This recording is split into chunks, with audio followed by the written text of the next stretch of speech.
ओम श्री गणेशाय नमः। ओम श्री रामायण पाठ आरंभ। ओम श्री सीतारामचंद्राभ्याम नमः। ओम हे भोलेनाथ माता पार्वती, ओम हे माँ दुर्गा, ओम हे श्री सीताराम जी, ओम हे हनुमान जी। मैं आपका स्मरण करते हुए श्री रामायण का पाठ आरंभ करती हूँ। आशीर्वाद दें। ओम हे हनुमान जी, आपको मेरा सादर प्रणाम है और आपसे मेरी ओम जय सीताराम जी की राम राम जी। ओम छठा सर्ग। ओम राजा दशरथ के शासनकाल में अयोध्या और वहाँ के नागरिकों की उत्तम स्थिति का वर्णन। ओम उस अयोध्यापुरी में रहकर राजा दशरथ प्रजा वर्ग का पालन करते थे। वे वेदों के विद्वान तथा सभी उपयोगी वस्तुओं का संग्रह करने वाले थे। दूरदर्शी और महान तेजस्वी थे। नगर और जनपद की प्रजा उनसे बहुत प्रेम रखती थी। वे इक्ष्वाकु कुल के अतिरथी वीर थे। अतिरथी का यहाँ अर्थ है जो 10,000 महारथियों के साथ अकेला ही युद्ध करने में समर्थ हो, वह अतिरथी कहलाता है। यज्ञ करने वाले, धर्मपारायण और जितेंद्रिय थे। महर्षियों के समान दिव्य गुण संपन्न राज ऋषि थे। उनकी तीनों लोकों में ख्याति थी। वे बलवान, शत्रुहीन, मित्रों से युक्त एवं इंद्रिय विजयी थे। धन और अन्य वस्तुओं के संचय की दृष्टि से इंद्र और कुबेर के समान जान पड़ते थे। जैसे महातेजस्वी प्रजापति मनु संपूर्ण जगत की रक्षा करते थे, उसी प्रकार महाराजा दशरथ भी करते थे। धर्म, अर्थ और काम का संपादन करने वाले, कर्मों का अनुष्ठान करते हुए वे सत्य प्रतिज्ञ नरेश उस श्रेष्ठ अयोध्यापुरी का उसी प्रकार पालन करते थे, उसी तरह पालन करते थे जैसे इंद्र अमरावती पुरी का। उस उत्तम नगर में निवास करने वाले सभी मनुष्य प्रसन्न, धर्मात्मा, बहुश्रुत, निर्लोभ, सत्यवादी तथा अपने अपने धन से संतुष्ट रहने वाले थे। उस श्रेष्ठ पुरी में कोई भी ऐसा कुटुंबी नहीं था जिसके पास उत्कृष्ट वस्तुओं का संग्रह अधिक मात्रा में न हो, जिसके धर्म, अर्थ और काममय पुरुषार्थ सिद्ध न हो गए हों, तथा जिसके पास गाय, बैल, घोड़े, धन आदि धान्य आदि का अभाव हो। अयोध्या में कहीं भी कोई कामी, कृपण, क्रूर और मूर्ख और नास्तिक मनुष्य देखने को भी नहीं मिलता था। वहां के सभी स्त्री पुरुष धर्मशील, संयमी, सदा प्रसन्न रहने वाले तथा शील और सदाचार की दृष्टि से महर्षियों की भांति निर्मल थे। वहां कोई भी कुंडल, मुकुट और पुष्पाहार से शून्य नहीं था। किसी के पास भोग सामग्री की कमी नहीं थी। कोई भी ऐसा नहीं था जो नहा धोकर साफ सुथरा न हो, जिसके अंगों में चंदन का लेप न हुआ हो तथा जो सुगंध से वंचित हो।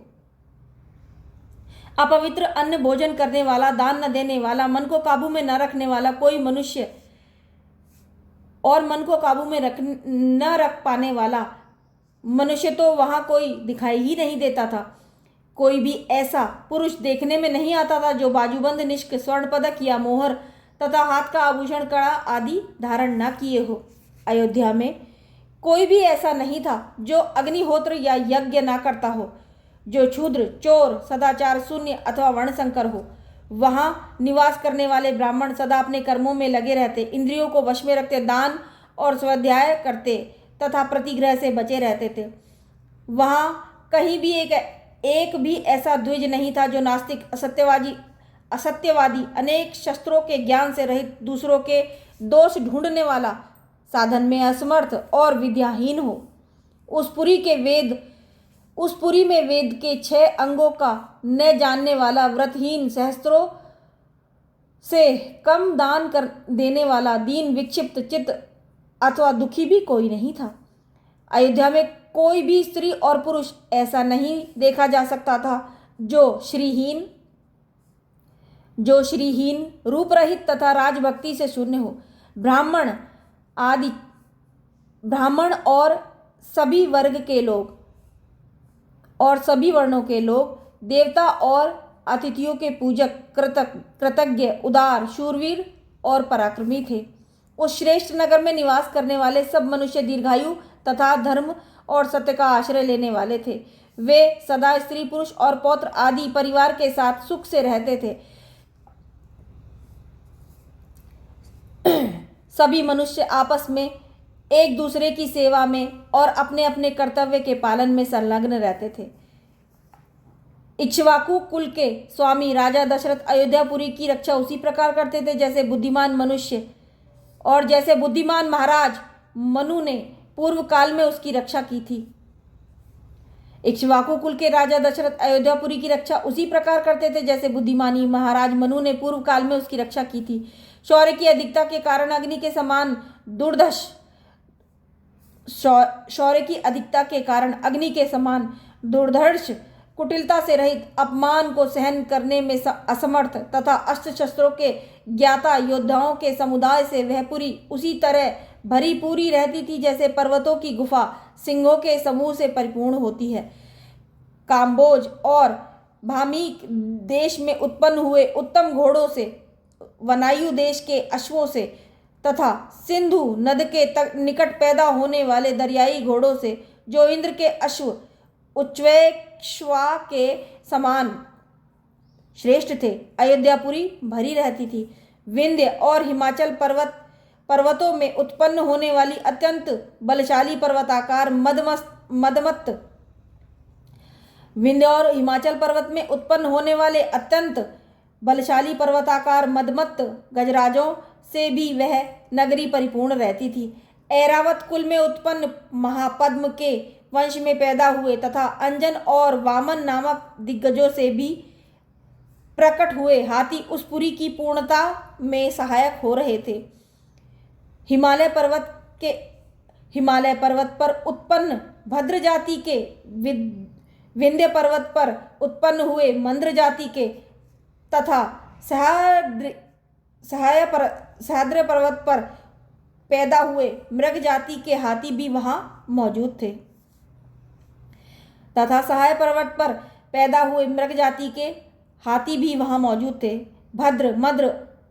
भद्र मंद्र और मृग इन तीनों के मेल से उत्पन्न हुए संकर जाति के भद्र और मंद्र इन दो जातियों के मेल से पैदा हुए संकर जाति के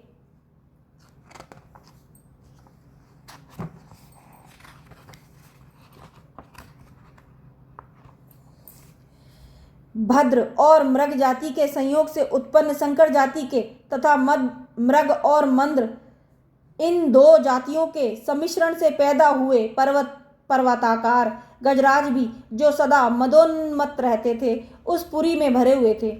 3 योजन के विस्तार